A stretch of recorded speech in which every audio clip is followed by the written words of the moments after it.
And it says we're live. So I'll believe it. Yay. I never put out notices for people because I don't really know that part. I think Dead GPK said just put it in the community announcement that you're going to go live. But I was working. I bet you were working too, and I just forgot. Actually, I was off today. As luckily, I've been working so much. I But know you are. I was like off today, so that was good. I was supposed to babysit my grandsons, but my daughter got canceled, so I was actually off today. So you had a whole day to yourself to rest up. You lucky girl. This is Sherry. Everybody knows who you are from Overprotected Bella channel. And what I'm going to do, because we're talking, yay! I bet people are so sick of this. Contact in the community. They're not tired of contact in the community because I keep getting emails saying they love hearing people's contact stories, but must be tired of looking at the book, right? Yeah. No. Beyond UFOs. I'm on like page 550. It's so big, huh? It's a course. It's a course in contact. That's so cool. It's so cool. Like the first, one part will examine what kind of aliens people, normal people like me and Sherry and Ronnie from VA are in this book. All three of us did the survey for it. Wait, I don't think mine's in the book. I don't know. Don't you think they might have used yours, even though you got mad at them and said don't? Okay. Well, but you did the survey. See? Yeah. And I found out they used 3,300 people. Mm-hmm. And they say it's 5,000 interviews because then they picked 2,000 to do part 2. Then they picked 1,000 to do part 3. So 5,000 interviews of 3,300 people worldwide. And it's called Beyond UFOs, The Science of Consciousness and Contact with Non-Human Intelligence, Volume 1, from the amazing Edgar Mitchell Foundation. He's dead, 2014, I think. And his Foundation for Research into Extraterrestrial and Extraordinary Experiences.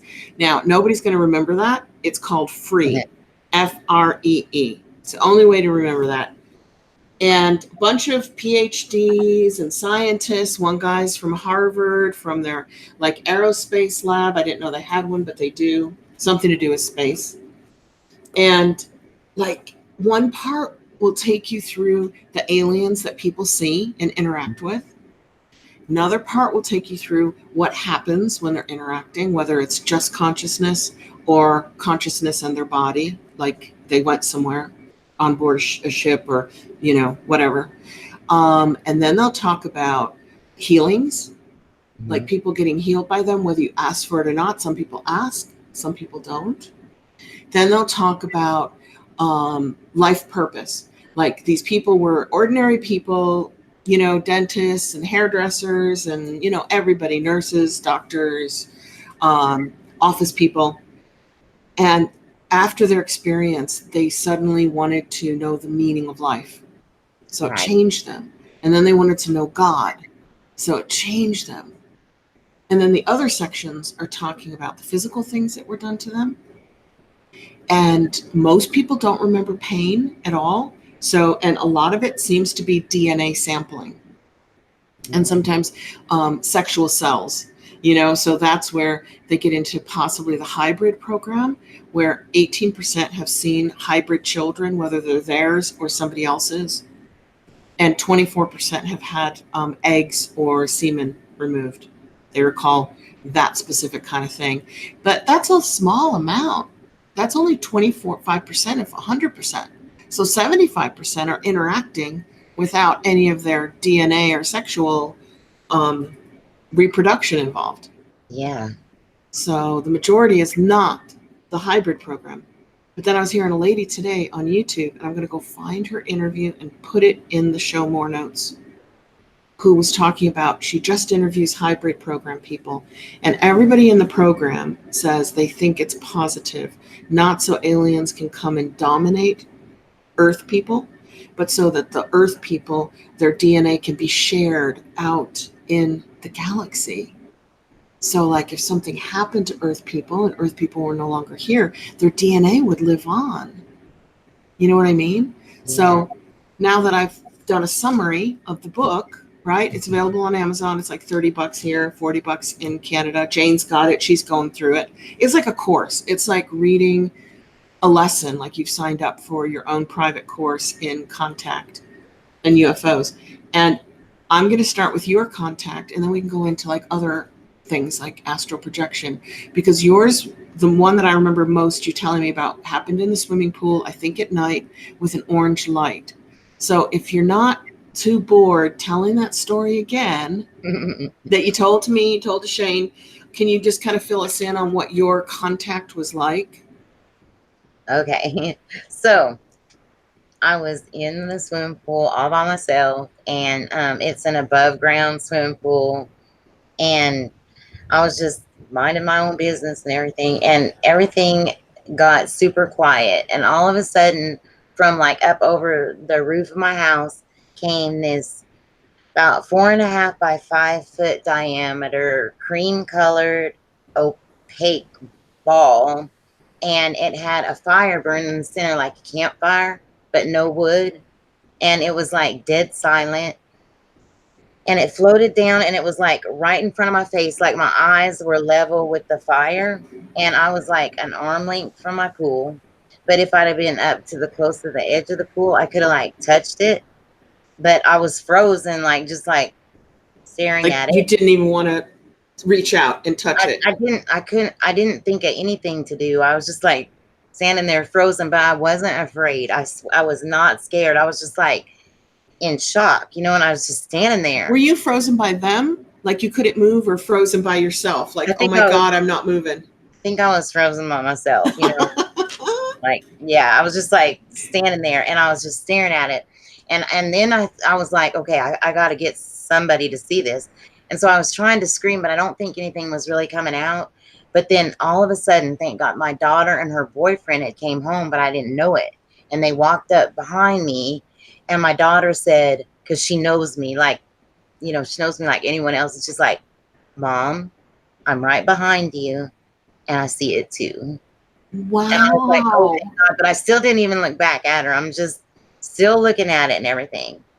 Well, then it like floats this way, and it like goes up over our shed. And then here's what happened. It like shoots off up to the sky, and within like 1.5 seconds, it looked like an orange star and blinked out. And it was just gone. And what did you and your daughter, and what did her boyfriend think? Well, what's really cool about this is like, I guess, we're really talkative, me and Darby. So he's always sitting there, right? And we're always talking about it. And one day, I guess he'd had it. And he's like, and this was like maybe even a year later. And he's all like, look, y'all are sitting there and talk about how gigantic this thing was. And he saw it like back in the tree line, like about the size of a quarter, and maybe it would get like as big as like a dinner plate or whatever, of an orange like orb thing. But he never saw what me and her saw. But where was he standing? When he exactly saw it, where was he? They were right next to each other behind me. So he had a whole different perception. Wow. To me, that's really interesting because that's super interesting. Hmm. Because he was standing right next to your daughter, who was right behind you. You and she saw it 4 feet right in front of you, and he saw it the size of a quarter in the trees.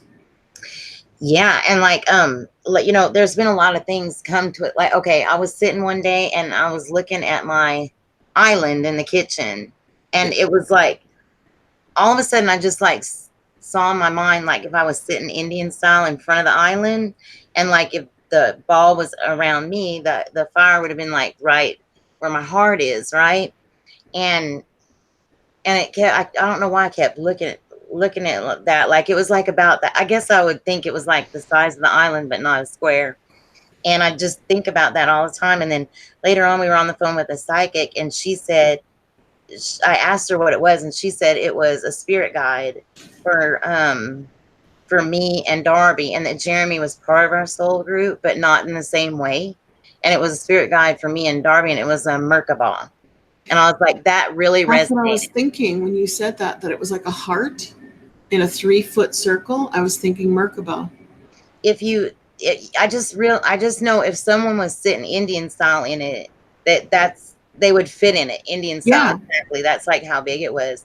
So let's describe the Merkaba to people who've never heard the term. It's sacred geometry, right?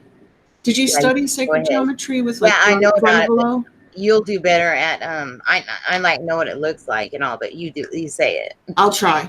I Okay. did the course with Drunvalo. What's his last name? The famous sacred geometry guy. Drunvalo Melchizedek. Oh, Right? I oh. always say that name wrong. Melchizedek. Melchizedek. So Mac Drunvalo. Mackle. Never mind. Go ahead. Yeah, Drunvalo, Melchizedek. I hope I'm saying it right. He's a very famous sacred geometry teacher. And if you have Gaia TV for $10 or $15 a month, he does a 36-week video course, which I did. And he sells a couple of books on Amazon, which I did. And then I met his teachers. Well, I don't think he'll say they're his teachers, but they taught him a lot. Gregory and Gail Hogue, who come on Unbiased on the Fence on Saturday nights on the Power of Eight to talk about sacred geometry, because they make all those sacred geometry forms, right? I could have had some on the table. They're all over my house. That's So yeah. Oh, I have a Merkaba. So if you can just like look yeah. at the chat, I'm going to go get a Merkaba. Okay. Okay. All So see right. if the chat's saying anything. Can you see them? Oh wait, I can pull it up on my phone. While I'm doing Okay. I'll be it. right back. Give me a second. Hey, chat. That might make me nervous seeing how many people's in there. Let's see if I'm gonna look. Okay. I feel like most of y'all probably already know this story. Hey, let's see. Oh, y'all, I'm slow at finding stuff. Oh, good, she's back. Oh, I'm so glad you're back. I'm Okay, back. go ahead. So I'll go in the chat later when more people come on because it takes them a few minutes to get here. Oh, okay. But I can't see it yet. I have to pull it up on my computer. But I just wanted to go get this, okay? Because here's where it doesn't look like a Merkaba. Here's where it reminds me of. It looked like my island like that. No, I'm joking. This is an Organite Merkaba. And that reminds me of Metatron Square, the cube. But when you turn it, you find out it's made of two triangles. There, can you see it? Mm-hmm. See the triangles? You got Star of David and everything in there. Star of David's in there. Okay, so the top, imagine a person sitting cross-legged across from Sherry inside this, life size. It'd be about 4 feet around. And so the top Merkaba points down, and that spins one direction for males and the opposite direction for females. And then the bottom Merkaba points upwards, and that spins the opposite direction of whatever the top one is spinning. And if you get it going really fast, you can astro travel anywhere in the universe of any dimension in your Merkaba. Humans can do this. They can get their Merkaba spinning. Mm-hmm. And if you spin it crazy, like it doesn't spin, or oops, I'm going to drop it. It's really hard to spin. So if it doesn't spin around like that or around like that, remember they're going in opposite directions. Mm-hmm. If it goes crazy, the people disappear. Then your family can't see you. And it's happened to a lot of people. They start to meditate. Their Merkaba gets a little bit crazy. It's not scary. And they disappear. They can't be seen. It's kind of like the invisibility cloak from Harry Potter. Yeah. Mm-hmm. So I have something neat to say too. I always have been just fascinated with William Henry's work. And oh my gosh, you know what, you guys, I was going to say, you have to watch on YouTube. They have, it's if you type in William Henry blue apples, that's like, it's something that I watch like, I don't know, just all the time. I'm going to watch it for sure then. Yeah. There's something I'm going to tell y'all about later that I just realized is in that too. Okay. But anyway, so I'll tell you more about that in a minute, but I believe that I've come to the conclusion that the blue apples represent like, it's like stones that are like activated inside your pineal gland. And anyway, so also a lapis lazuli, like I think is, I don't know, it just makes me think of that. And I have all kind of synchronicities in my life and signs.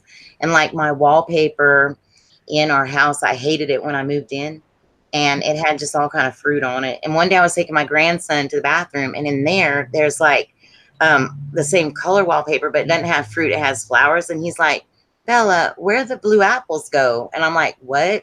And I had just been watching that, and he takes me by the hand and we go in the kitchen, and there was blue apples and grapes all over my wallpaper. Now, if you watch Blue Apples, Yeah, I will. freak out because they talk about the bunches of grapes, and I mean, you just it's amazing. Trust me. But here's the thing: there's another one he has, and it's called oh man, Human Transformation, the Rainbow Body, and anyway, on this one, I'm gonna have to think. It'll come to me. He talks about how like seraphim angels and stuff that they travel like with fire. And then I started thinking about like Ezekiel's wheel and the burning bush and things like that. But anyway, he shows these old Christian art and shows that there's like UFOs and stuff in them. And in I've seen that. they have this little circle, and it has like this little man in it, and his arms are like this, and he's like driving it. And then there's like fire, starlight around it. It's exactly what we saw. Like when I saw it, it just Yeah. resonated with me that was what we saw. If I can find it, I'll put it in the show more notes. If I can find that ancient Christian picture with that little man in a bubble. Yeah, I'm sure I have it on my phone because I like, all the So time. if you send it to me, I'll put it in the link. I'll try to link it somehow. I gotta tell you, something weird happened to me the other night. The moon was real unique, and I went outside to like look at it, and I was gonna film it, and something made me like trace. I was standing probably where Darby and Jeremy were when they saw the UFO, and I traced the path that the UFO went. And when I was putting the phone down, now please keep in mind that I'm not Catholic at all. No. I was putting the phone down, and all of a sudden I saw this humongous, took up my whole phone, statue of Mary. Oh, that's not unusual. My sister was meditating years ago in Colorado, alone in her favorite spot, right, in nature, in like a gorge across the river, and she was feeling pretty desperate, pretty sad about something. And a Mary showed up like 30 feet tall. And she was like, how can you be 30 feet tall? And then children report seeing Mary, and people see Mary everywhere. Oh, Mary of Guadalupe, where they do that thing every year. They do that procession because Mary showed up to, I don't know, a group of people or a group of children. Remember? Yeah. Well, I have She's something commonly seen. Tell us about what happened when you saw Mary. What'd you do? Well, I freaked out, and I went back and rewound it to see if it was on the film, and it wasn't. But there was so much that linked. I found, okay. So later on, I was trying. There was a video by James, how you say it, Gillian or whatever, from ESETI, and he was talking about a man that saw Mary there. But then I was getting all kinds of stuff. My ghost radar came on the other day, and it said Mary there. Then I saw the ESETI video, so I'm getting all these connections with her all of a sudden. It's hard with you because your awareness is everywhere, Sherry. You astral travel, you have contact, you see spirit guides, you see ghosts, you hear, you communicate with Michael Jackson. So because your consciousness and awareness is so big, at any point when you see something, you could be seeing it in another dimension where somebody's standing next to you go, well, I don't see it. You know what I mean? Your awareness might be reaching out past this normal contained 3D dimension. It makes me feel good when you say all that, because I don't feel that way. Like, it seems like I can't ever get the whole message, and I don't know how to explain it. It sounds like a lot, and I do have a lot of things happen, but they seem, I guess, small compared to other people or something, but there's so many. They're not. You did the Monroe Institute course. Nobody's done that. That's very rare. You've read all of Edgar Cayce books. So did I. That connected us early on because we read the same books, basically. He was like our favorite early psychic, right? Yeah. So I think you're looking at what you experience as little tiny pieces, instead of looking at the whole piece of what you're experiencing and going, wow, my consciousness is really practicing going out of body, contacting the spirit realm safely, right? Yeah. Having contact perhaps with extraterrestrials. It's like the whole shebang. It's like you do all of it. And a lot of us only do little parts of it. Like I've had contact my whole life. And I can astral travel, but I don't. And I don't have any communication with ghosts, except I took pictures of some, remember? But I'm Yeah. not communicating with them like you are. But I do have communication with spirit guides when I meditate. So everybody has other little different pieces of this massive consciousness puzzle, which is what's so weird, because this book puts it all together. Remember? And I said, Sherry, how do you feel about that? Because I think it's kind of weird. I only want to read about alien contact. But this book says, if you're contacting spirit guides, it's contact. If you're contacting ghosts, it's contact, because to them, contact is everything that's not human in 3D. And you're like, oh, I'm fine with that. Yeah, that's totally normal. And I'm like, really? You're okay with that? And you're like, yeah, makes perfect sense to me. So you have this expansive view of consciousness, and your consciousness wanders. You wander in and out of dimensions when you're probably just feeling tired, or you need a coffee, or you need more sleep, Yeah, I noticed okay, look, I can admit it that sometimes, sometimes I'll say things like wrong or whatever, especially if I'm nervous. But I notice when I'm really sleepy, like, okay, I don't know if you got a chance to hear that interview that I did with Janet Lesson. Yeah, I did the whole thing. Didn't I sound smart? I was like, I had not slept for like 36 to 48 hours, and I was literally falling asleep while I was talking to her. I don't know if that's smarter, because I consider you very smart, but maybe you sounded more relaxed. Maybe you were so tired, you're just like, I'm not even going to self-criticize myself right now. I'm just going to talk because I'm so tired. Maybe that's it. Maybe. No, I think you're brilliant, but I do know you do suffer a little tiny bit from shyness, a little bit of maybe stage fright. I don't know, maybe in front of. I have social anxiety. I have anxiety being around a group of people. A lot of people have that. A lot of people in our community feel comfortable one-on-one, but not in a group. It's a little, Shane says even in a group, he just goes quiet and listens to people, Yeah. And here he is, this host, outgoing, warm, getting people to talk. But he said that sometimes he goes and he just kind of listens. He just kind of takes it all in. I have to say, just to add really quick, I don't know how he does that and reads the chat at the same time. I can't do that. I know. I can't do it either. People are really kind. They're like, oh, Eileen can't read the chat, so she can't see what you're saying. Like Raleigh was saying something to me the other night, and he's like, okay, well, tell Eileen this, tell Eileen that, because it looks like I'm ignoring people, but I'm not, because I can't read the chat. That's what I want to make sure everybody knows that, Yeah, but tonight, Michelle's opinion told me an easy way to do this. Hey, Michele, if you're with us tonight, or she'll watch it on the rebound, thank you so much. So I just went back into YouTube. Are we still live, Sherry? Can you see me? Yep. Cool. Now I can't see you because I'm now going to my dashboard, right? And I go to my channel, which takes me out of the live stream. And then I can pull up chat.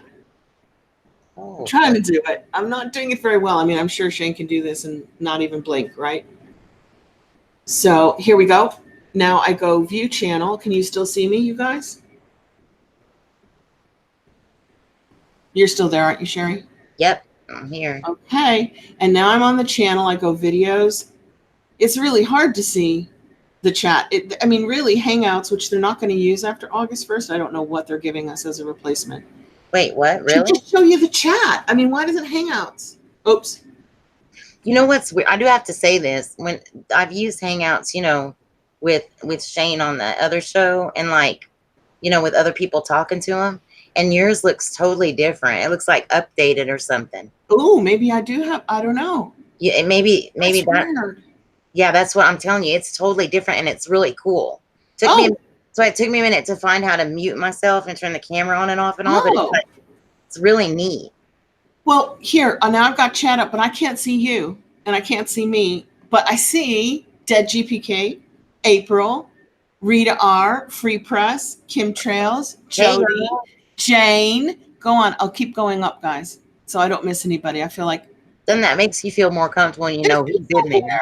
Jose's here. Yay. Hold on. Kim Trails, I said. Free Press. Jane, Dead Pork Chop Gang. We know the name now, Terry. Okay, I don't want to miss anybody. I'm still going up. See how hard this is? Don't I look weird I'm reading the so glad. chat? No, you don't look weird. I'm I so glad must. all y'all are here. I'm sorry, I can't get it to go back up. If I'm missing anybody, I don't think I'm missing anybody.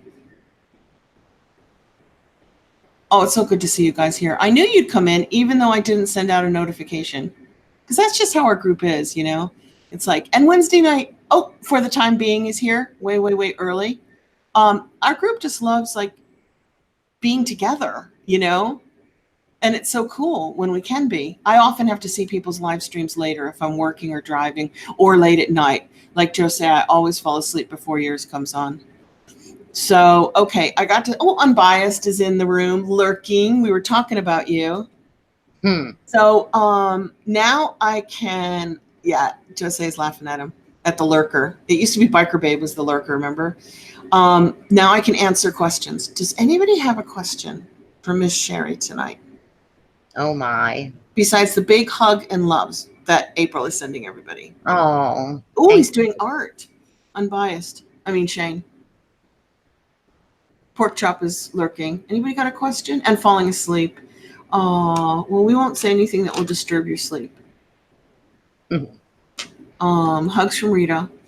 Oh. Source here. Yes, Free Press 666 always sends me really cool links and music and stuff. There's so many smart people in this community, you know? And loving. And loving. I was looking forward to tonight.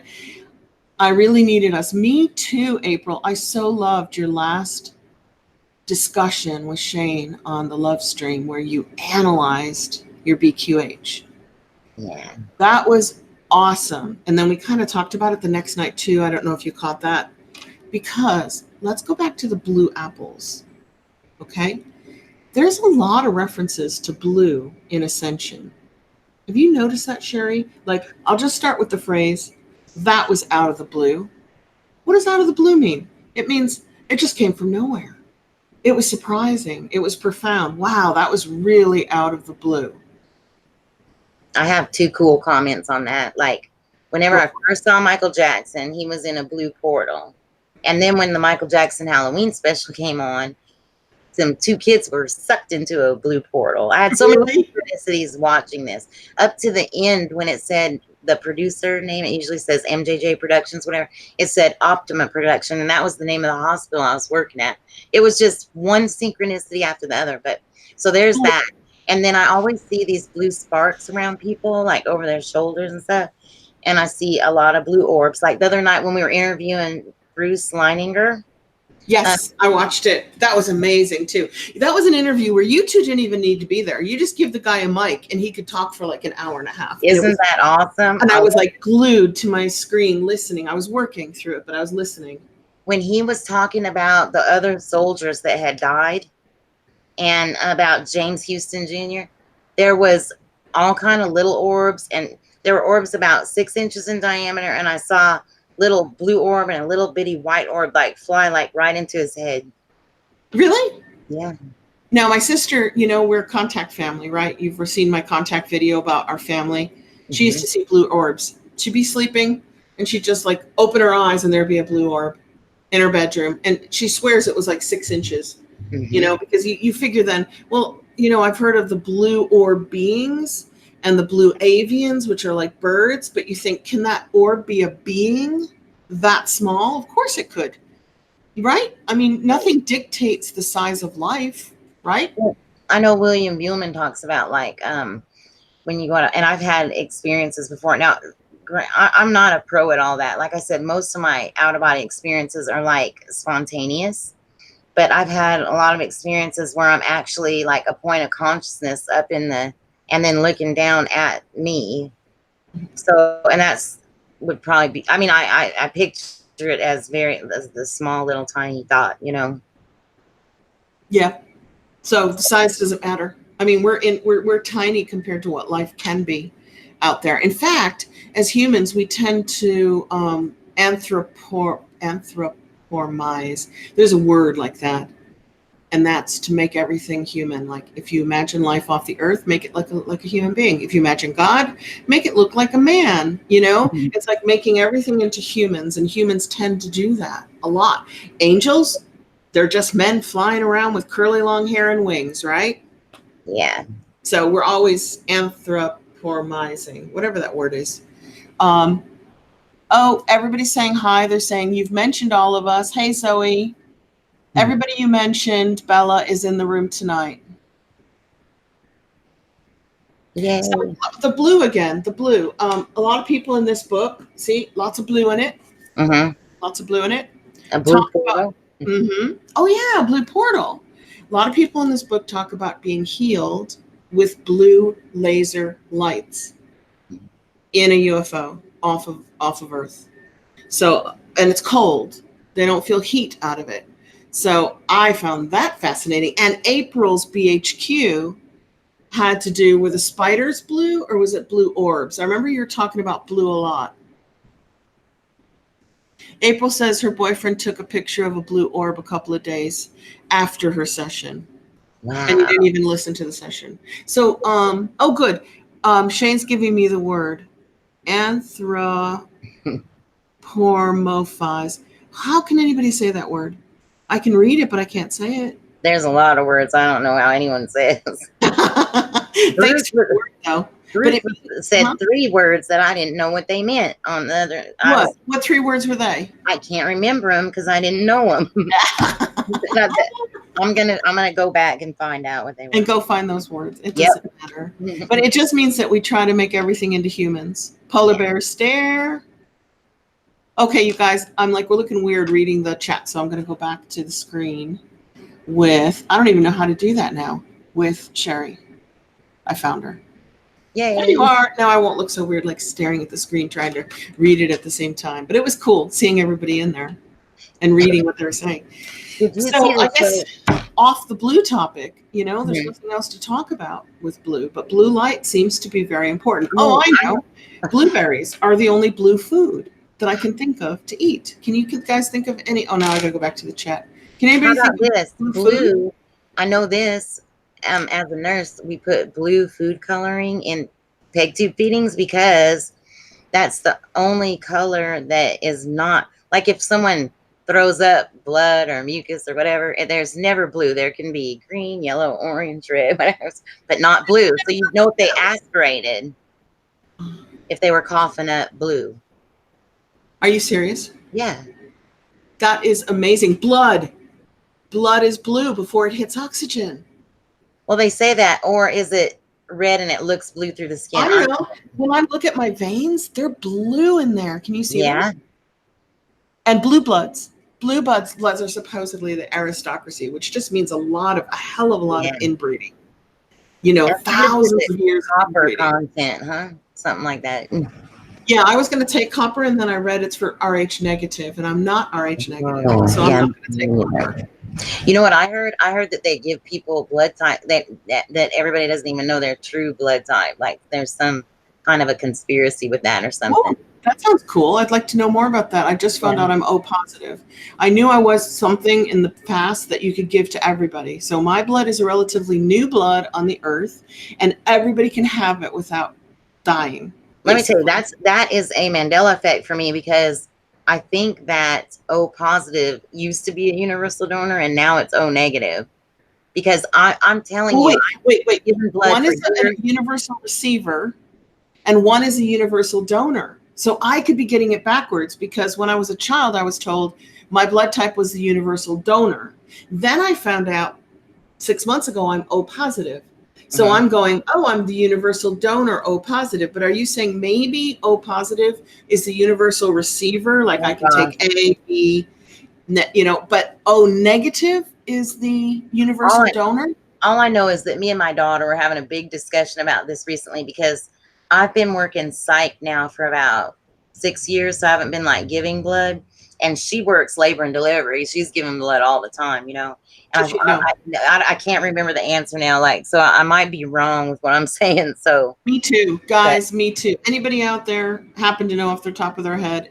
Yeah, just pop that in the chat. But a lot of people have said that that's a Mandela effect for them. That the blood type that was the universal donor, is now the universal receiver. And I have all the Mandela effects here. So look, you know what? Let me tell you something interesting.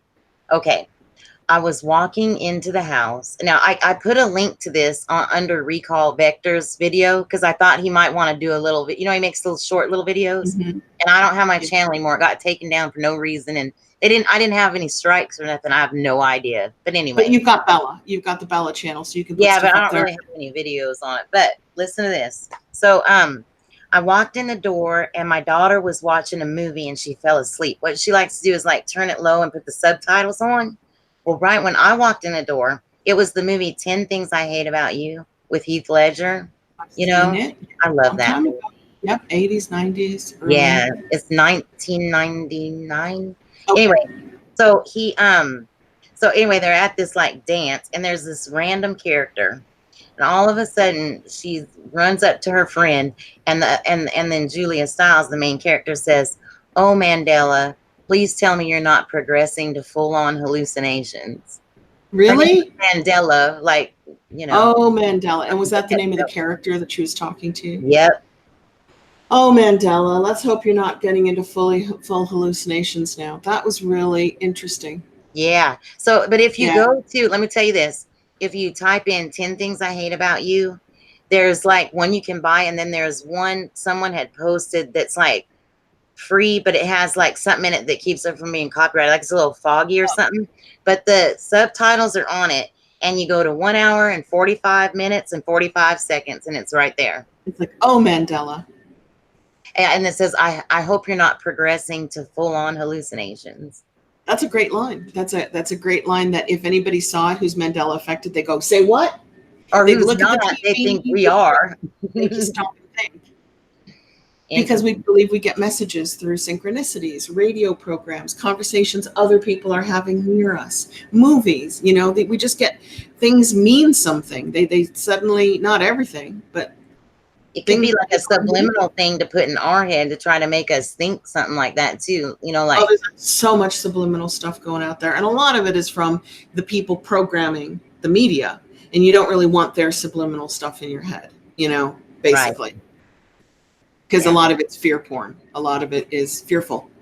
I said the bad word. I might get. Oh, I thought of another blue thing. Take me down, huh? I thought of another blue thing. I know in my yard sometimes, I've told this before too, but there'll be like all of a sudden this orb about 3 feet off the ground will form, and it's real bright, and then it drops to the ground and it leaves like a blue tail as it's going down and looks like a blue pole for a minute until the back part like catches up to it. And I see that in my yard all the time at night. Now here's the problem. Go on. It's so fast I can't really like turn the camera on and get it there. And I mean, I've tried to like have the camera on like I was doing the other night to try to catch something. And then like you'd have to almost take the picture of it before it showed up. What? You'd have to take the picture of it before it actually showed up for the camera to catch it. Yeah, it's so fast, you know. But that happens all the time. Now I will say that my friend Jeanette said a Cajun word, a French word, that meant, and she said it had something to do with some kind of like phosphorus or something in the ground.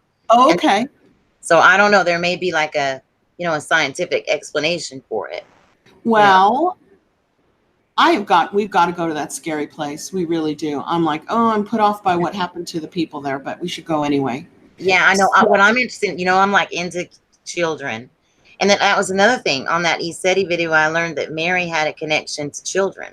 So, and I actually Mother Mary, definitely. Yeah, I haven't shared this with anyone yet, but like, in my dream, I did automatically this little thing, like a little hand thing to this Catholic prayer, and I'm not Catholic, and I don't even know how it came up, but I remembered it when I woke up, and so I do it to pray for children instead of focusing on the bad stuff, like you guys taught me to focus just on the positive outcome, and I was doing that, and so what I'm getting at is I found out from that ESETI video that Mary had a link to children, and I did not know that. Mm-hmm. Oh yeah, there's a video on YouTube called Sarah Hall. She's an angel connector, like Doreen Virtue, and she does the Mother Mary meditation. And she says it's, you know, Mary has a link to children and the elderly, people who become like children again. And it's a beautiful meditation. I do it because I just love the meditation. And that's funny too, because in the psych store I work at, I work like with the geriatric ones with dementia and all, and the Yeah, stuff they're they just say like is so children. hilarious, you know? It's like children again when Jesus said, be like children. Now, if I hit screen share, okay, you ready? Yep. Let's see if it works. And God, I hope I can get you back. It's okay. If not, Okay. So I hit screen share. Did it work? I'm looking at the screen. Okay. Oh wait, I see it on the live one, but it's like small. Okay, what if I make it big? Maybe the guys can see it. You know what? I was looking at the picture behind you. Can anybody see what I see? Because I'm trying to show you an orb in the Stanley Hotel, which is green. It could be blue. Can you see it on the yellowy wallpaper? If the wallpaper is kind of yellow, would that be a blue orb? Because it's turning up green. Can anybody see what I see? I don't see it on your thing. I got my phone down here, and I don't see it sharing. Dang. Okay, there's me swearing again. Dang. Dang. Hey, you're better than I'm me. going to pull up the chat and go, can anybody see my orb? What do you guys see? Rainbow Warrior, what are you looking at? I know you guys are like 7 seconds behind us. Just see you and Sherry. Well, I hit screen share. I did what I was supposed to do. Right, guys? And so I'm looking on my screen at me with a green orb over my left shoulder in the Stanley Hotel.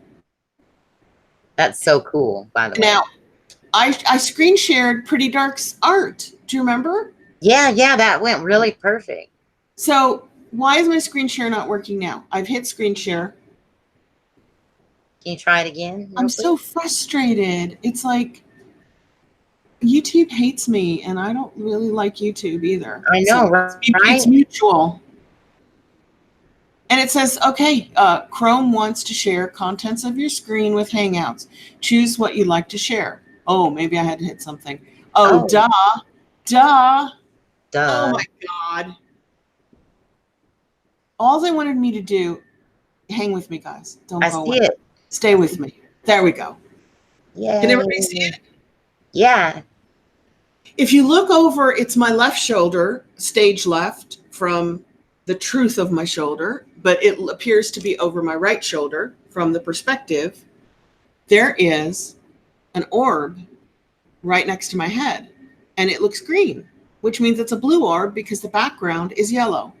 Wow. We say that this is like, yes, we can all agree on that. I'm going to go, oops, okay. Now, I get seen by certain psychic people I know, and they see this orb over my head at all times on my left side. Do you guys see that now? Can you see that, Cherry? I'm not a reptilian. Look at my eyes. It must be a little spirit guide or something, or maybe a family member. That's what somebody said. They said, this is your interdimensional spirit guide who's always with you. And I've had a lady who draws auras draw it for me. And then I'm standing there at the Stanley Hotel, and it shows up. It looks green because it's kind of on yellow. Can you see it, you guys? Can you see it, Sherry? I see it. Yeah. And it's always there. And it's always in that position, like at the top of on the left side, next to my head. That's so cool. That is super cool. I'm going to show a couple more orbs while you talk about orbs. How else have you seen orbs? Give me all your orb experiences, because we don't even really know what orbs are. We presume that they are interdimensional beings, that if we were in their dimension, they would look quite different. But because they're visiting ours, they just show up as a little orb. Right? Am I right? Do you think that's what they are, supposedly? Yeah, I think that all different kinds of beings, travel in their orb. And I think it takes like extra energy for them to like produce how they would want to present to people. So I think that, mostly when they're flying, I'm going to tell you, I know I sent you a video a long time ago, but that, that I know I send you a lot of weird stuff, but I love it. I watch all your stuff you send me. I watch all the stuff everybody sends me. Strange and unusual like me to send it to at that time. So I sent it to you, but I can literally like, and I should try to do it now, but with my luck, it wouldn't work. But I can literally usually like sit here late at night and like, y'all are going to think I'm corny or the devil, but I like talk to my dad and like his orb comes in and it'll be like, yes, I saw that you did a video and you were just talking to your dad like he was in the room, and then the orb came in. I think it was like yellow or golden, or wasn't it? Wasn't it a Yeah, different color? and it doesn't like just float by. It like makes, definite turns. Like it'll make like a triangular way, like it'll hit looks like he went toward the TV and then goes another way or whatever. And so You talk to it and then it flies around the room.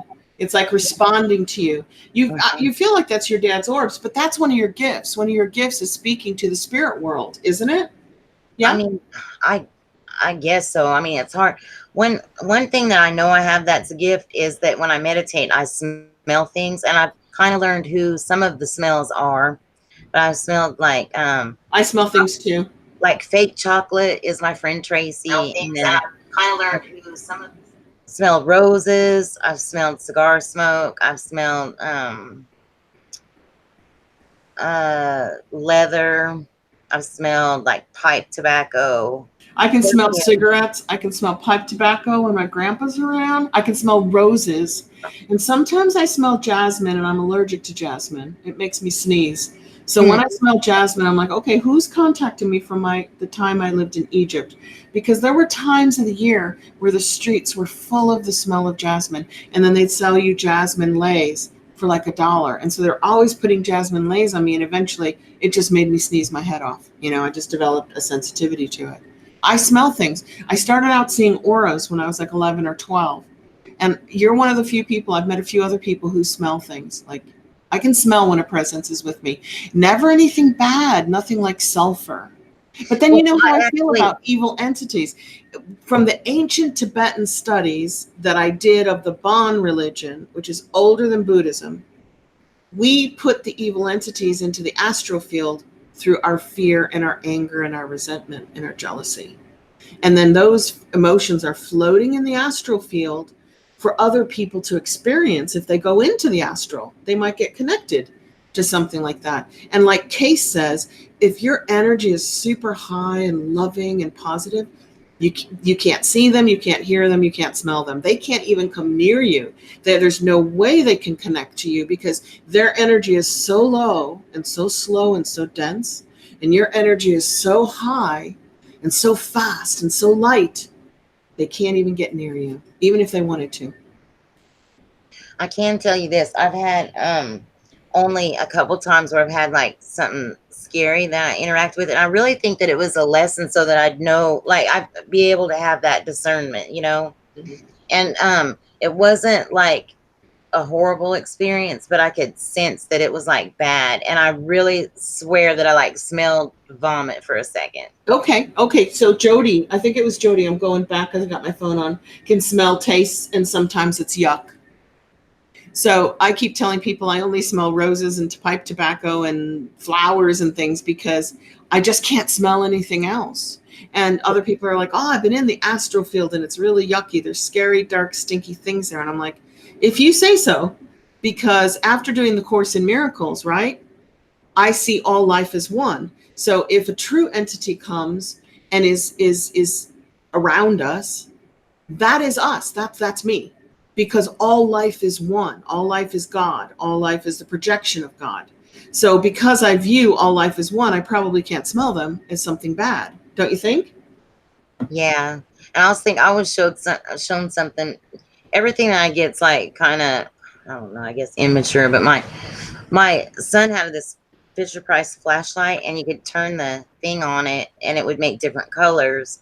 And like it was like kind of like revealed to me that the like if you pretend that like the white light was like God and good, and then like positive beings and neutral beings and negative beings were like the other colors, they still at the source of them is the light. No, you're right. Because think of rice. Do you know the rice experiment? Yes. Okay, so you love a jar of cooked rice. It turns black and moldy and disgusting. No, the opposite. You hate it. You say bad things to it. The Right. rice that you love and you give kindness to just stays pure, clean rice. Just so you guys know, my sister's popping up on the screen constantly because I'm still screen sharing. There's an orb next to the fire hydrant. Can you see that? Yeah, it's swooping by, huh? Yeah. And now the background again is kind of cream, kind of taupe. See all that yellow? So I don't know. That looks kind of white to me. It wasn't green like my orb. My orb was definitely green. That almost looks pink. What color are you seeing, Sherry? I see white. Do you see white? Yeah. I see white and kind of mauve, like a mauve or a pink. You can see that it's in front of the wall. Is that the hotel they filmed The Shining in? Yeah, it's the one they based the movie The Shining in, because it's at Estes Park, Colorado, the Stanley That's Hotel. so cool, by the They way. didn't film it there because they said the hotel was too small. So they went and filmed it up in Wyoming or something. But they based it because Stephen King, he stayed there because there's a lot of ghost stories there. And he kind of like freaked out and wrote the book The Shining, which is, the movie was super cool. I'm going to show you some green orbs now, and then I'll shut off the screen share. You know, it'd be cool if we could like all go to this town that I grew up in. It's called Sinclair, Wyoming.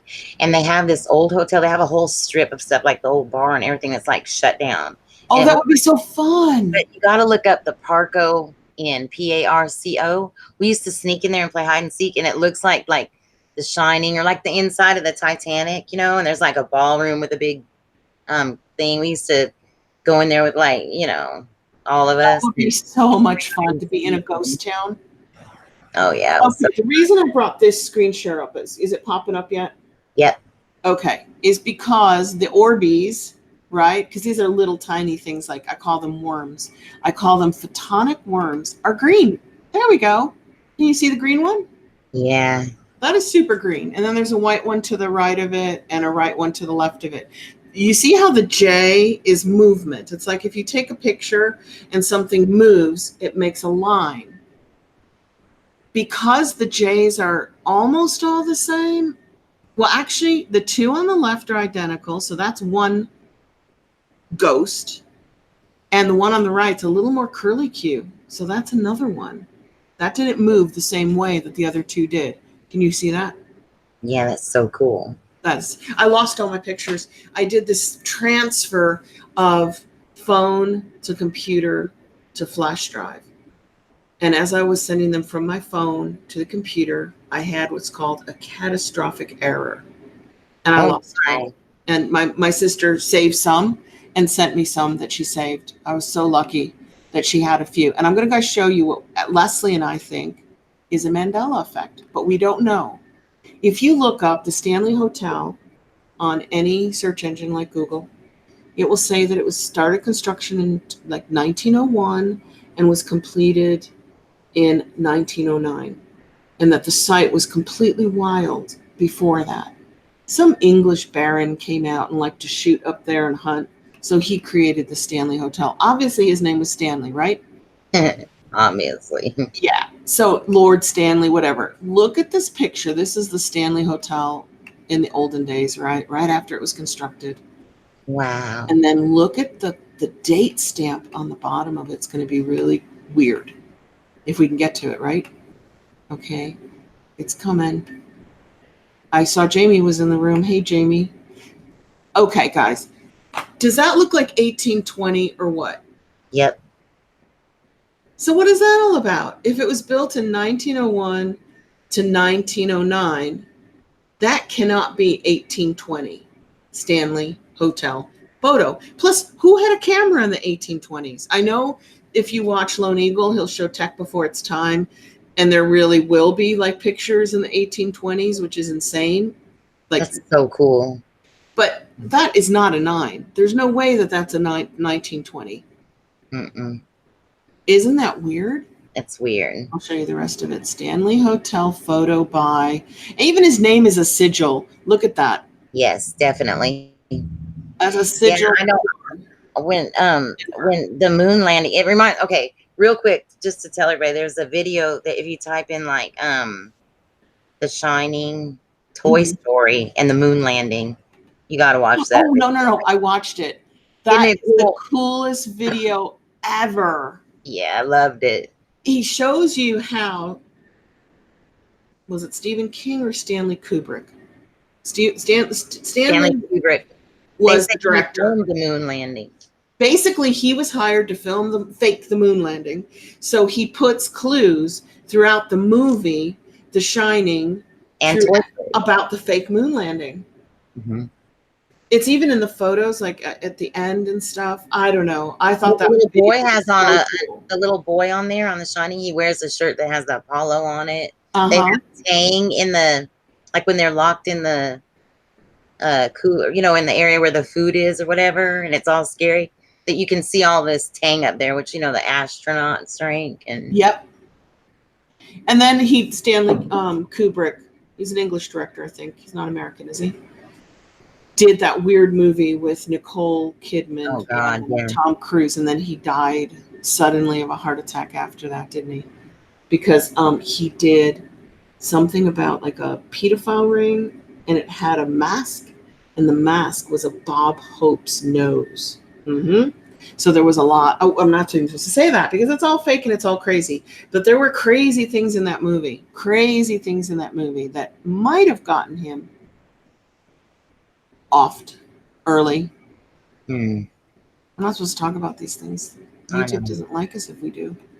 Okay, so no more orbs. I think that's enough orbs.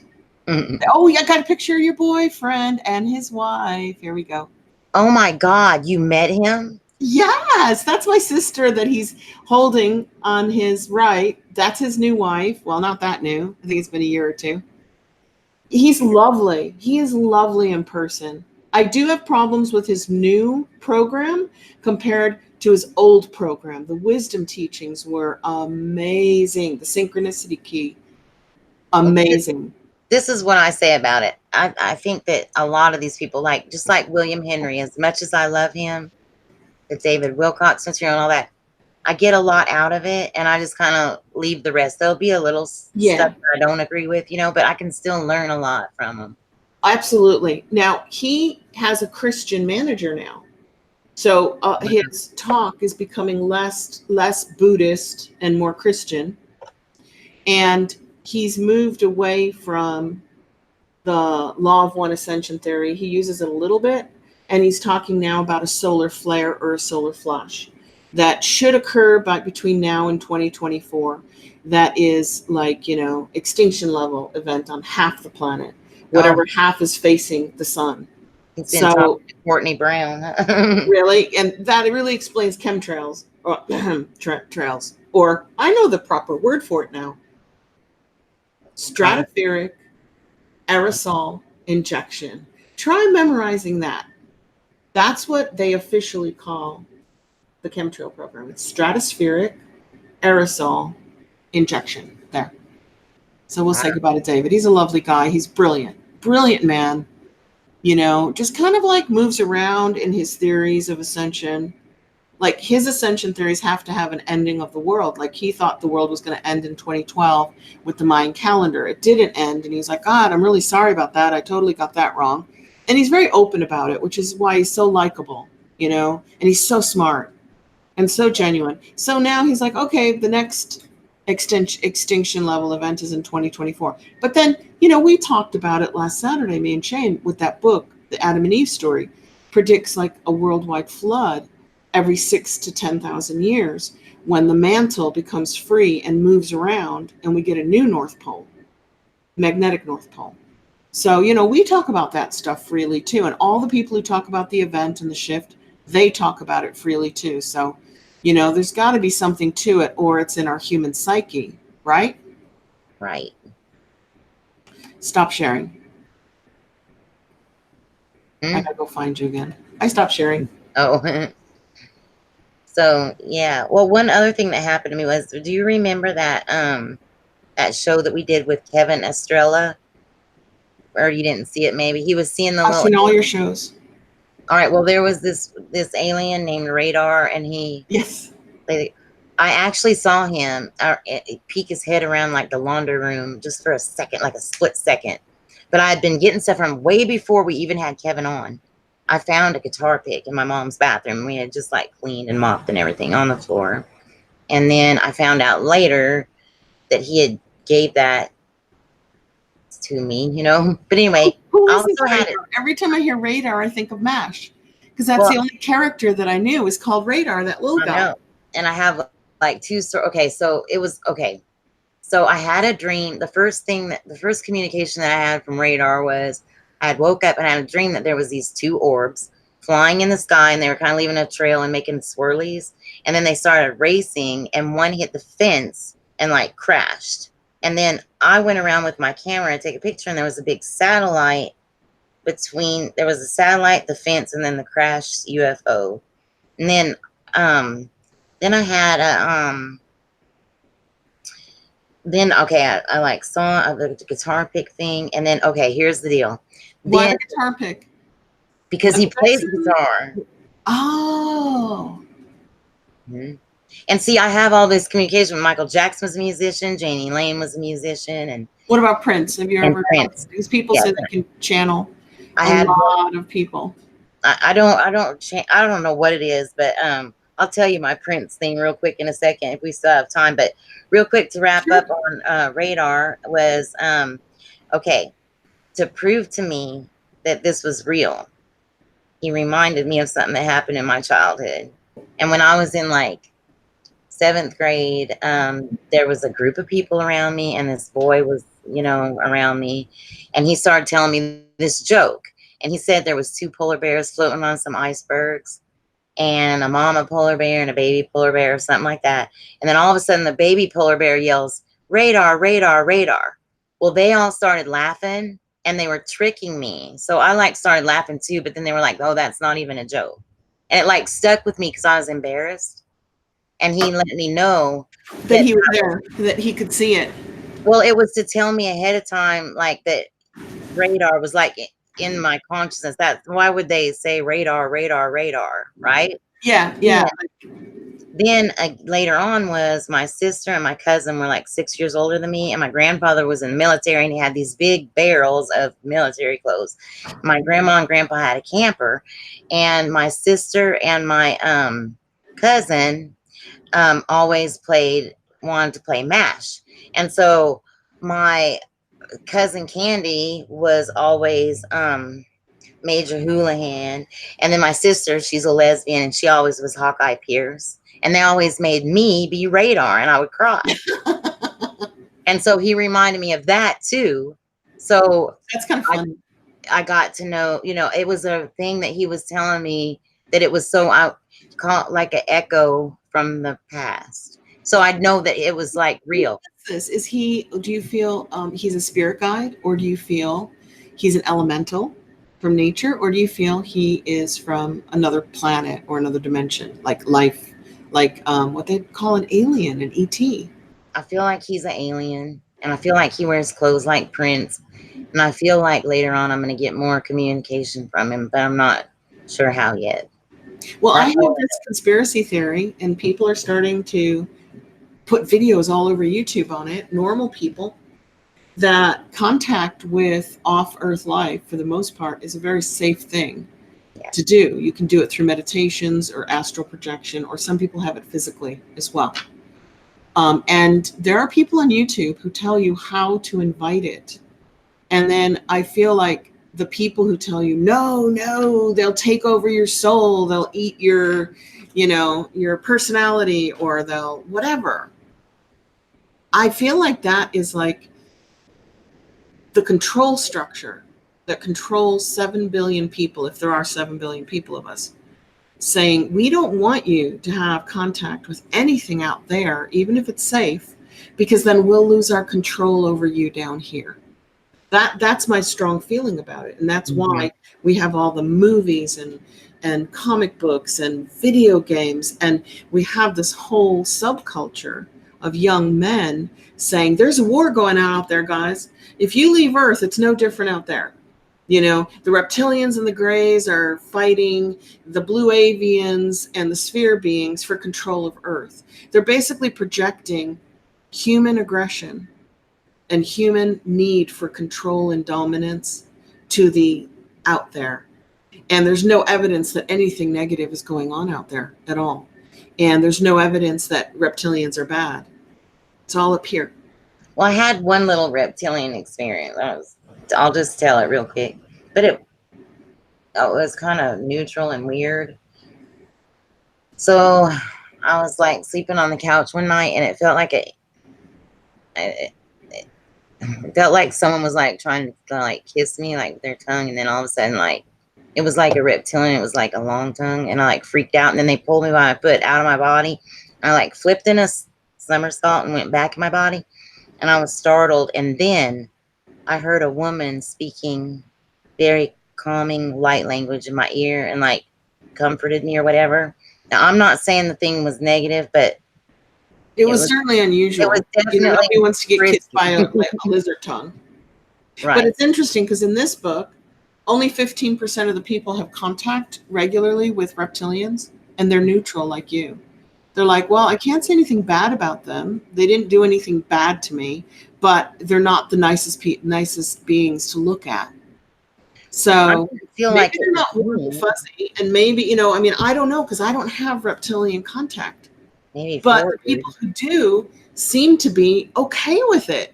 And the only place that it's not okay is like in the miniseries V, and the meme that all of the inbred ruling elite are reptilian.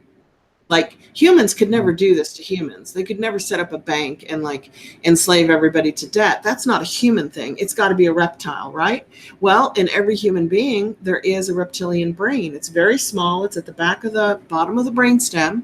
Mm-hmm. And during the death process, it's the last thing to die, is our reptilian brain. What does that tell you? It kind of indicates that we were all reptiles at one point through the progression of evolution of the bodies on Earth. These bodies, this DNA was a reptile at one point. It's got a reptilian brain. Wow. Isn't that fascinating? It is fascinating. I do want to say though, I really wasn't terrified when that happened. It was just startled me, But I'm thinking, okay, I kind of really like contact, and I like my family off this planet a lot. I love them. So my mind would go, well, maybe they were doing something to you with your throat, like sticking something down there, either sampling or healing it. And you woke up and felt like something was sticking down your throat, and there was a reptilian standing right next to you. And then you'd be like, whoa, what's down my throat, and why is there a reptilian? And then the other, because they work in groups, these different life forms and aliens off of Earth, extraterrestrials, work in groups.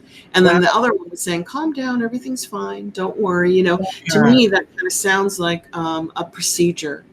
That like really resonates with me. I'm just saying. Yeah, it felt like a procedure. Because it didn't like feel like really like, sexual or anything. It was just weird. And I've had experiences where I've been out of body and been like on tables and stuff like that, like underground. This book again says that most people, over 51% have contact with off-Earth life through their consciousness. Mm-hmm. You're talking astral projection, dreaming, meditation, right? Altered consciousness is how they have their contact. Well, and I think all the Bible and all sacred text was written from experiences like that, in my opinion. It feels that way too. Like I'm really like getting into some of the Mesopotamian stuff, and I'm like, you know what? That's really quite different. But so is the ancient Egyptian stuff, quite different to the Abrahamic myths, and quite different to the Native American Indian myths. But through all of them, there are certain things that they all share. Mesoamerican myths, they all seem to share very similar stories. Yeah. And humans like to have a savior. We like to think that somebody is going to be born that will save us. So we don't have to save ourselves. You can just sit back and do your ascension from your armchair. And you don't have to work on it because somebody's coming to save you. That's a real human trait. And it goes to those archetypes where Carl Jung wrote about, we all are on the hero's journey. Whenever we watch a movie and there's a hero in it, male or female, we always see ourselves as the hero in the movie, right? Mm-hmm. Which is why you didn't want to be Radar, right? Right. Because we're the hero of the story. So that's like ingrained in our brain, our DNA, our subconscious. We're all the hero of our own story, and we're all in charge of our ascension. We go as fast as we allow ourselves to go and are willing to go. Nobody's going to come down here and either stop you from ascending or make you ascend. It's all in your hands. It's all in your personal hands? Well, I started thinking about it. I was kind of trying to decide if I was gonna share this. This would be because the one I just told you is one that I kind of hesitated to share, and then I'd shared it once in a while, like in a chat room or something, a little bit. But this I haven't told anybody, really, because I'm not sure how real it is. You know what I mean? But when I was little, I used to have it. They were very lucid dreams, or I was out of body, and I would go somewhere, and it was like another home, and it was with like, well, I called them like grasshopper people, and what they were was like mantises. Is what I saw one later on. A guy named Astral Boo Baby on YouTube was talking about the mantis, and I was like, oh my god, The that's pictures of the mantises is they're like 6 feet tall, right? Or yeah, 7 but feet tall, or 8 feet tall. but here's the thing that makes me feel like it was real. When I went there, like I would go there and visit them, and like there was the dad one would like read me a story with the other kid ones, and I'd like eat with them and hang out with them like I was being babysat over there or something. Did you ever see the show People of Earth? No. Because spoiler alert, it's an older show, but it's available if you can get a hold of it. It's only 2 seasons. It's brilliant. Can I say the ending, guys? I don't want to ruin it for people who are going to go find Say it. it. Oh, just close your ears if you don't want to hear it. At the very end, these people like are all grown and they're all different and from different walks of life, sitting in this church hall with one thing in common. They feel they've been abducted. And then at the end, it shows them in a nursery together on a spaceship. Like they were being abducted from all over the place when they were little children. And somehow they found each other as adults. And I feel a lot of times, I know like you and certain people, I just feel this immediate connection. And I'm like, wow, I really, really know this person, either from a previous life, from my soul group, or from some mutual experience in our childhood that we shared that we just don't remember. Well, and I mean, I hadn't really said anything or anything, but I know like I've let people like practice on me and stuff for like BQH and stuff, and I've had stuff come up before that like insinuated like a hybrid stuff, but it was just one time and a little story, I don't even remember it. So when you go back and watch this tomorrow, look at the video link I'm going to put in tonight. Okay. This really cool lady on the hybrid program. It just kind of makes it normal and like, oh, that makes sense.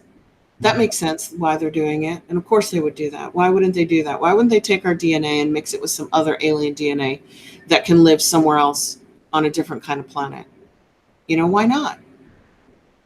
Maybe that's how they preserve life. If planets go through cycles and lose certain kinds of life groupings, it's like you never lose them then. You still have it. I just know it's also interesting, and I just, you and Shane have both helped me to like not be fearful about Thank you. experiences. You have no idea, because I do, because you emailed me that one. You were really in some dark places, though. You were like listening to people who say things that would scare me. They'd scare anybody. You know what I mean? Pretty Yeah, scary but a lot of it too was I was trying to find people that had experiences like I had, but then I just decided to do just what you said and like focus on like the positive outcome instead. And Yes. it really did change a lot. And every once in a while I'll notice if if I get stressed or whatever, I might have a little bad bleed through thing where something pops up, and then I kind of know to like flip it back. You know what I mean? Because that's how you control. Because it does like a snow entities, darkness, other people, mind control, spells, hexes. The way that I was teaching Sherry what I learned through my studies was the way you control it is by raising your heart energy through love and forgiveness and prayer. And then you start to, if you watch Roger Prescott's videos, he can sit there in front of the camera with a light over his head, and in a 20-minute video, that light will shine 100 times brighter than it did at the beginning. So what happens is by focusing on the positive, the loving, the nurturing, the natural, your energy just gets bigger and bigger and bigger. And then those things just can't get near you. They can't touch you. You're like impervious. to negativity because your light is shining so bright. It's like a shield. But then I also know about psychic self-protection, right? You do that. The Archangel Michael, blue light coming down and surrounding you. And then That's on a the blue out, light thing. yeah, it's a blue light. Oh my gosh, of course it is. Yeah. You do the Archangel blue light all around you. On the outside of it, you put a mirror. And you don't put the mirror on so that it bounces back negativity to hurt people who are the senders, because that's a punishment. Then you're as bad as them. You put the mirror around you just to deflect and reflect any negativity away from you, where the universe can dissolve it and transmute it so that it's not reaching you, but it's not going back to the sender either, you know? And then I have this thing where if you use your hands, like Jose taught us with the bubble, where we made bubbles of light and then we'd send them up, is to use your hands and say, protect and deflect. That's all. You do that over your child, you do it over your car, you do it to your front door, you do it to your doggies. That's all you have to do, is just use your hands and say, protect and deflect.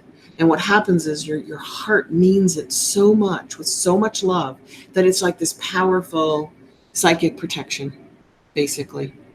Yeah, that's so cool. That But is so. I can tell you this, and I was kind of talking about, on Vanessa VA's video, on the Tesla video, on the last 10 minutes of it, she has this diagram that totally resonated with me. I was like, oh, that's it. That, I just feel like that's how it was. It was like, I wrote the same diagram for her and I had to show it to her. like the regular written the same people, one, and then yeah. the Mandela affected people, and then the targeted individual area, and then as you go up. Yeah, and I had 11 stages, and Tesla had 24, I think. And how many did you have? Some have 7. I think it was like, I don't even remember, like 5 or 6. I'm just saying that when I looked back at my storyline or whatever, it went like that. It's going like that. I literally went through all of those things. It's kind of like it's in the Theta Healing book. If you can ever read a healing book, read the Theta Healing books. And basically, it's like an onion. You're peeling an onion. The first level is physical and it's dense. It's your body. The next level up is etheric and it's electrical and it's your mind. It's your thoughts. It's where your thoughts dwell. And so does everybody else's, And then the next level up is astral, and it's feeling and it's emotional and it's magnetic. It comes from your heart, and everybody else's is in there. But then you can go to further dimensions where your dead loved ones and your ancestors reside. And then you can go further out on the onion, the holographic onion, and you're where spirit guides, advanced masters reside. And then you can go out further and you're in the angelic realm, where the angelic energies reside. And then after that, in Theta Healing, is God. It's source energy.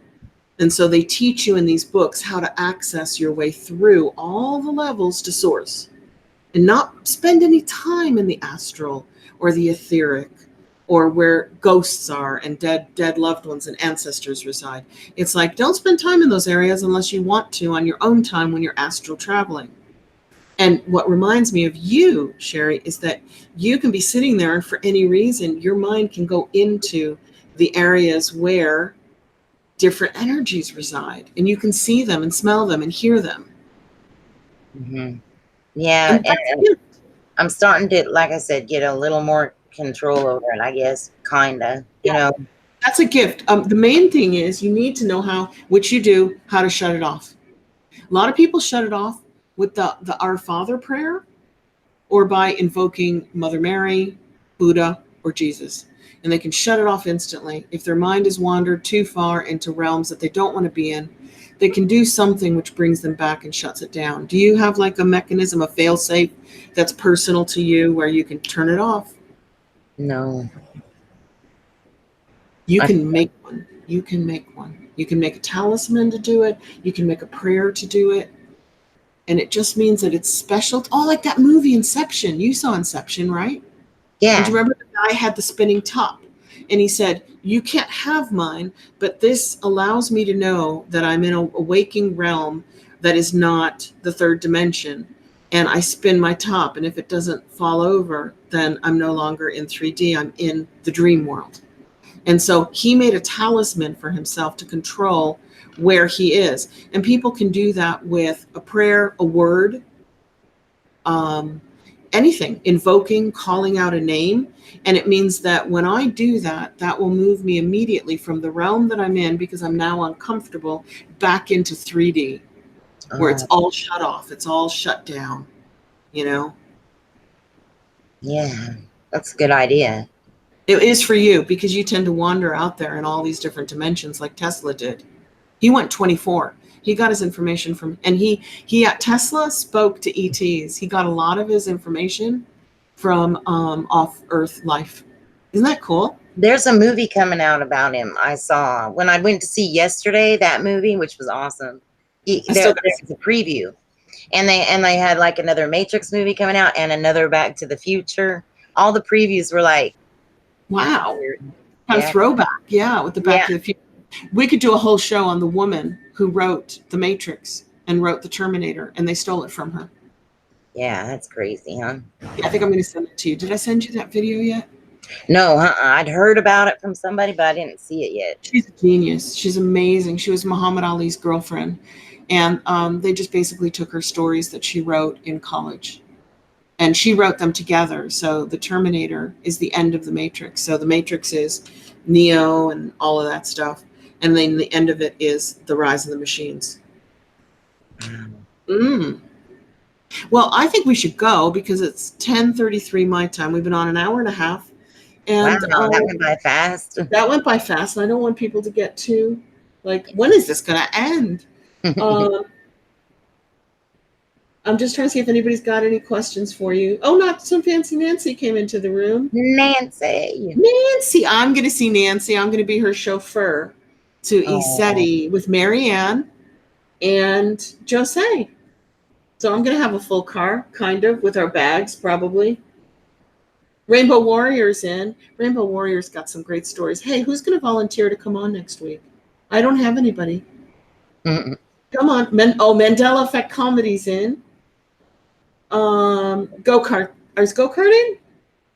Who's going to talk to me next week? Come on, I'm throwing it out to you guys. Anybody want to talk about their contact? It can be alien, orbs, ghosts, spirit guides. You can talk about anything.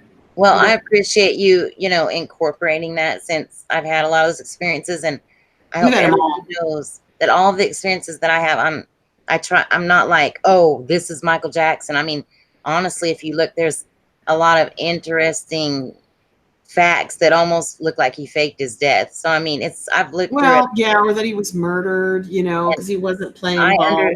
Hi, Omar. I just stay open-minded about it. I just don't want people, when I kind of like the Michael Jackson one or whatever. Yeah, I feel bad. You know what I mean? I just want everybody to know that I'm not saying that for sure that's what it is, I mean, Maria's here. Sorry, I just don't want to leave anybody out. Jamie. I feel bad for his whole life, but you don't. You celebrate his life. You're like, hey, he's okay. He's on the other side. It was an experience. It was what it was. And he's okay now. Yeah. I just feel like the system chewed him up and spat him out, Whether he did what he was accused of or not, this was a child thrown into the worst possible money-making, abusive system that we've created. I can tell you this, like, whenever all these experiences first started happening to me, the first thing I thought was, what if he did? And that's when I went through every court document. I became a Michael Jackson expert when my dad was sick. Did you see the latest video on HBO where the kids who testified he didn't? That's like testified he did. That's all bogus. In fact, and those kids testified for him in the in his defense in the 2005 trial. Yeah, because they say they're adults now, and they're saying we lied because we loved him. Let me tell you something, though, real quick. Hey, Chantel. If there's even one person that has a question about Michael Jackson's innocence, and I want you to know that Michael Jackson himself doesn't like me to share this video just because of the cussing in it, but it's hilarious anyway. So if you type in, the channel name is Rageaholic. Okay. And the title of the video is The Michael Jackson Rebuttal. And in 30 minutes, you'll know every single thing that there is to know about the case that's pertinent, and you'll be totally convinced that he's innocent. Okay. I just stay on the fence with it. I'm like, I don't know, so I'm staying on the fence. You've got to see that. Sure. No. Look, Otsko was like, thought he was totally guilty, and she watched that and totally flipped. You know what I mean? So I'm Can you just send it to saying, me on from an what she had email been as well? exposed to Can you from the send it to media. me in case I forget? Huh? Can you send it to me on Yeah, an email? sure. Yeah, I'll put it Because in the comments. if I forgot anybody tonight, I love you. Oh, Zoe, I'm sorry if I didn't say your name, Maria. It's like when you start saying hi to people, you feel like you have to say hi to everybody, or No, they'll yeah, I so mad, know. skip them. But I think one more thing, that guy Rageholic also has a video about that video that you're talking about that movie you're talking about that was at the Sundance Film Festival. yeah, I saw it on Sundance. Well, So I was like, he oh, has now he has a video on that too. okay. Because Rageholic. then I thought, well, if some of the kids, two of them, two or three, who testified he didn't, are now saying as 35-year-olds, well, actually he did, but we didn't want to say it while he was alive because we loved him. Well, they're So I'm trying like, just oh, they want money. Plus, yeah. Plus, they're still trying to blame stuff on Michael Jackson that other people are doing just to have someone to blame it on besides them. well, one of the guys doesn't want money because he is the choreographer for Britney Spears. He was the first one to come out because he's got plenty of money. And he said, I'm not going to, he did the Sundance for free. So he came out without any money, without any motivation for money. I'm just telling y'all though to watch them because you'll totally freak out when you do watch them. I'm just saying, just try, and stay. I'm going to watch it for sure. Minded I'm about staying on the fence and being neutral. I'm being super neutral because there's so many things about the man I love, the music, his intention, his beautiful music, bringing people together, protecting nature, and seeing him as a child, and what the system did was literally chew him up and spat him out. Well, and he loved children so much. What's the best way to hurt somebody? And let me add one thing really quick that I just have to say. Sure. Okay. If Michael Jackson owned half of Sony Music, and they wanted it back and he wouldn't sell it to him. Well, when he died, the biggest music industry, business deal ever in the world was that one when the state sold it back to Sony. Are you serious? Sony got it back? Then all of a sudden, out comes that movie Yesterday, and they used all the Beatles music, which he had owned before. Yes, he did. He bought the entire what's it called? I'm not going to do a spoiler alert on oh my god, I never thought of that. A video we're going to probably do later. I'm not going to do a spoiler alert on it, but there's some references to Michael Jackson in it that other people notice. This is interesting, the Sony thing. Yeah. Wow. And then, of course, did you guys see the video about Universal Studios music and movies getting burnt down in Orlando? Did you guys catch that? I hadn't heard that. Apparently, it happened like in 2009, and they lost all the original recordings from Universal. So if there's a Mandela effect, nobody will ever be able to go back and get the original because they're gone, supposedly burnt to the ground in a Universal backlot storage warehouse. Interesting, huh? Like 2009, 2010. Interesting. Very interesting. And the Sony deal, I didn't know that because he owned so many catalogs of music because he was once one of like the richest man in the world. Yes. And now they got it all back. Sony got back the catalog. That's insane. Yeah, it makes you wonder why. I'm telling you, wonder. Don't ever listen to the media about things like that. I don't. That's the problem. I never know what's going on. Unless a hurricane's coming, and then I have to listen to the media. Yeah. I'm just seriously saying what they say on there is probably the exact opposite of what's really going on. That's always. It's like, it's so ridiculous. Blue bananas, Unbiased said. I guess there are blue bananas. I'm going to have to look that one up. It's like whatever they say, I think the opposite. Okay, then they're in trouble because they go, oh, everything we say, they think the opposite. So now let's say the truth, and then they'll think the opposite. They'll just keep playing it. You can spin it either way. As soon as people start thinking the opposite of what they say, the authorities, then the authorities will start saying the truth because they'll think everybody will think it's untrue. So who was the plant in the chat room that was trying to get us to stop talking about the Michael Jackson conspiracy? Was there any? The plant with the blue bananas. No, that was I'm flipping through the chat to say hi to everybody, and I found that when we were talking about blueberries being the only blue food, Unbiased said blue bananas. Are there blue bananas? I haven't seen any, but that's cool.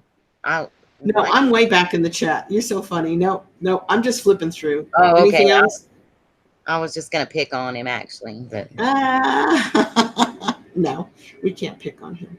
No, yeah, it's hard sometimes to not like get like defensive after I've looked at all that stuff, but everybody else has to look at it themselves if they're, if they're interested in it, because it's all out there, Yeah. Plus, nothing is black or white. There's always True. shades of gray. Yeah, There's and you have always to like be open to a bigger hearing story. something. Yep. You know, It's true. Nobody knows everything. Nobody knows everything, so I'm not going to judge. My whole point now, this time around here, is to learn how not to judge.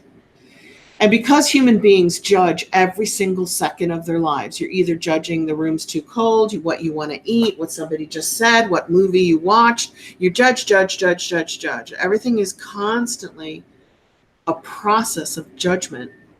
I'm trying not to be critical because I can't remove judgment and be human. So I'm like, okay, I'm going to work on not being critical.